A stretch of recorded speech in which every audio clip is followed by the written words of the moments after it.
During the COVID lockdown of spring 2020, I would take long socially distanced walks with my daughter in the sunshine.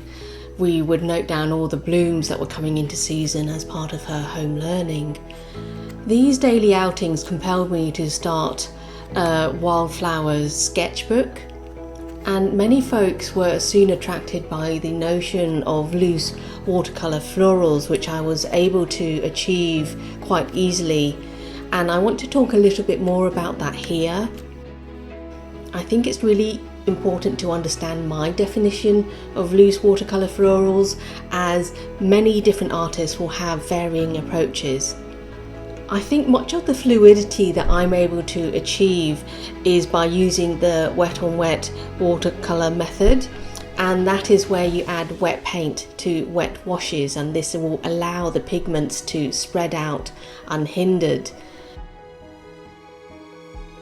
Flowers and foliage offer a really good platform for practicing this wet on wet technique, because as organic forms they are so rich in colour and lend themselves to a much more relaxed approach. A painting could be described as freer because just the essentials have been included to visually communicate, to provide just enough information for a believable sketch. So I'm not trying to capture every detail or portray something that is true to life. It's not really what you leave in, but what you leave out.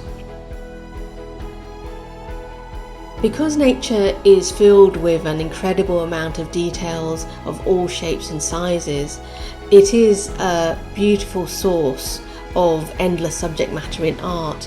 And one of the challenges with painting nature is to leave out some of the details that don't always serve us.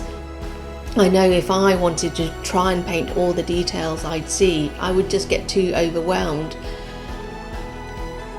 So to make my life easier, I often start with monochromatic studies of flowers before I commit to them in colour.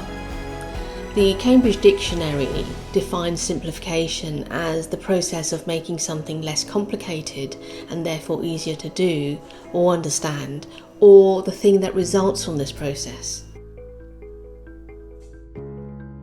In order to portray a flower and convey my vision of this flower in watercolour without including every detail, I had to figure out what was the essence of this particular flower, what gives it its own personality, and what are the distinctive features that I can record.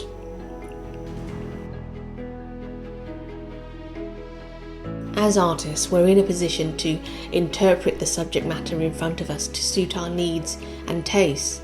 Although some of us may instinctively want to paint flowers just as they are, without changing them, it can lead to very busy and confusing sketches. So it's important to be able to conceptualize or at least visualize flat shapes for your flat watercolor paper. I do have a Skillshare class called Organic Expressive Florals, which will take you through some playful exercises to shift your attention from the need to portray accurate depictions and instead simplifying things down to capture the essence of your flower.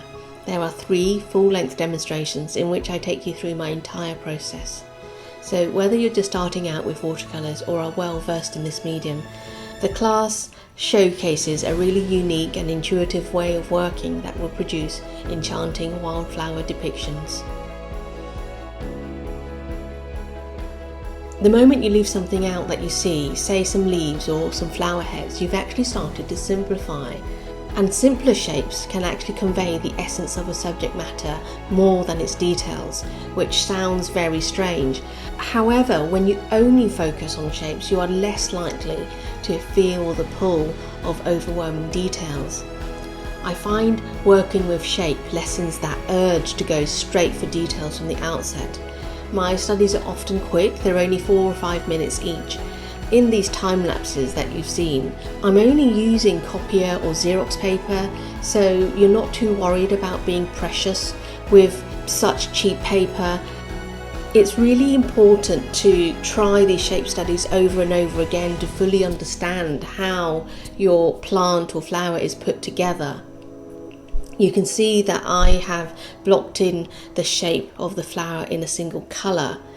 This is a monochromatic study which keeps things really simple before adding the challenge of colour. So what you're left with is a really back to basic streamlined version of your flower.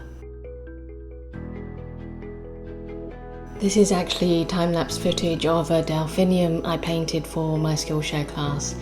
It has been speeded up an incredible amount, but please check out the class to give you a better understanding of my thought process as I add all the pigments and they start to emerge on this piece of paper. I do have other videos about painting loose on YouTube, so please check them out as well. It really is a state of mind and allowing yourself permission to let go and let that flow come into your creative practice.